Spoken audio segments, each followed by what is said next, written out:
5월 1일 노동절. 달력에는 그냥 까만 날인데 쉬는 분들도 있고 아닌 분들도 있죠? 그래서 다들 궁금해하시는 것 같아요. 아니, 쉬면 월급은 그대로 나오는 건가?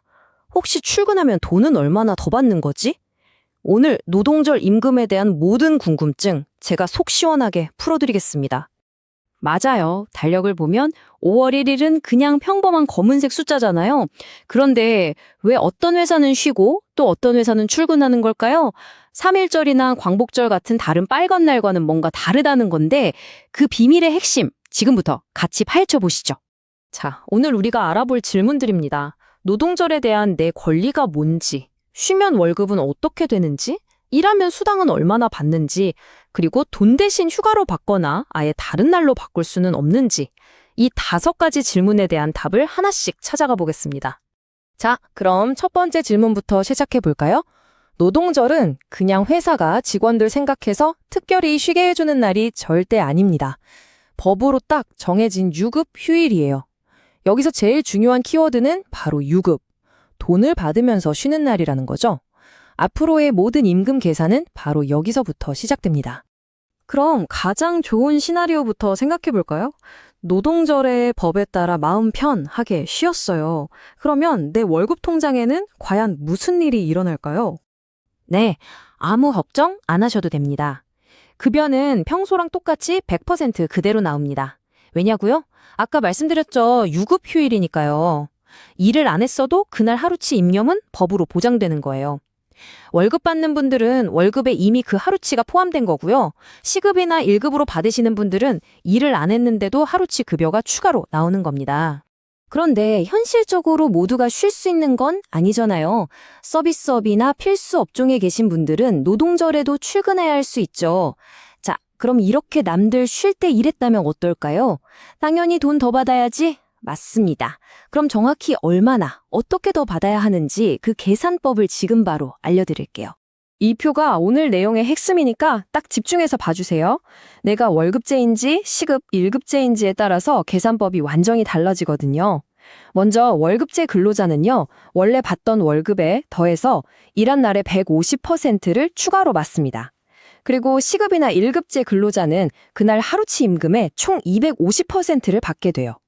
왜 숫자가 다르지? 헷갈리시죠? 제가 바로 뒤에서 자세히 설명해 드릴게요.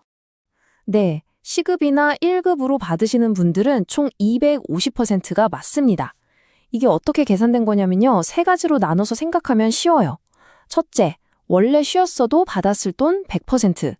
둘째, 실제로 나와서 일한 것에 대한 대가 100%. 그리고 마지막으로 휴일에 일했으니까 받는 보너스, 즉 가산수당 50%. 이 3가지를 다 더해서 총 250%가 되는 겁니다. 그럼 월급제 근로자는 왜 150%만 추가로 받을까요? 그 이유는 간단합니다. 월급에는 이미 일을 안 했어도 받았을 그 유급 휴일분 100%가 포함되어 있거든요. 그러니까 그건 이미 받은 셈 치고 거기에 실제로 일한 대가 100%와 가산수당 50%를 합쳐서 150%만 추가로 지급하는 거죠. 결국 계산 방식만 다를 뿐이지 휴일에 일한 것에 대한 보상의 가치는 똑같이 맞춰져 있는 겁니다. 자, 그런데 가끔 회사에서 이런 제안을 할 때가 있어요. 이번에 일한 수당은 돈 대신 나중에 휴가로 줄게. 이거 괜찮은 걸까요? 법적으로 문제가 없을까요? 정답부터 말씀드리면 네, 가능합니다.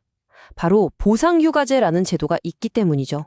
보상휴가제가 뭐냐면요. 말 그대로예요. 추가 수당, 즉 돈으로 받아야 할 보상을 그와 똑같은 가치를 가진 시간, 즉 유급 휴가로 받는 제도입니다. 돈으로 정산할 걸 휴가로 대신 받는 거죠. 그럼 휴가는 얼마나 받아야 공평할까요? 우리가 받아야 할 수당이 1.5배, 즉 150%였잖아요. 그럼 휴가도 똑같이 1.5배로 받아야 합니다. 예를 들어 제가 노동절에 8시간을 일했다면 1.5배인 12시간, 그러니까 하루하고도 반나절의 유급 휴가를 받아야 하는 거죠. 이렇게 1.5일을 통째로 휴가로 받거나 아니면 하루는 휴가로 쓰고 나머지 0.5일분은 돈으로 받는 것도 가능합니다. 근데 여기서 진짜 중요한 절대 놓치면 안 되는 조건이 있습니다. 이 보상휴가제는 회사가 일방적으로 그냥 휴가로 줄게라고 정할 수 있는 게 아니에요. 반드시 근로자 대표와 합의를 해야 하고요. 그냥 말로만 하는 게 아니라 꼭 서면으로, 즉 문서로 남겨야만 효력이 생깁니다. 이 두 가지 조건 중에 하나라도 빠지면 그건 무효예요. 꼭 기억해 두세요. 자, 이제 마지막 질문입니다. 이것도 정말 많은 분들이 궁금해 하시는 건데요. 노동절에 일하는 대신 다른 날 쉬면 안 되나요? 우리가 흔히 말하는 휴일 대체가 과연 노동절에도 가능할까요? 예를 들어 5월 1일은 너무 바쁘니까 일단 다 같이 출근하고 대신 그 주 금요일에 다 같이 쉽시다. 이렇게 회사랑 직원들이랑 서로 합의하면 괜찮을까요? 사실 다른 공휴일은 이렇게 날짜를 바꿔서 쉬는 게 가능하거든요. 그럼 노동절도 똑같을까요? 정답은 절대 안 됩니다. 입니다. 여기 보이는 정부의 공식적인 답변, 즉 행정 해석이 그 이유를 명확하게 보여주죠. 노동절은 다른 공휴일하고는 성격이 좀 달라요. 5월 1일이라는 그 특정 날짜 자체에 법적인 의미를 부여한 것이기 때문에 회사와 근로자가 아무리 서로 좋다고 합의를 해도 다른 날로 바꿀 수 없다는 게 정부의 확고한 입장입니다.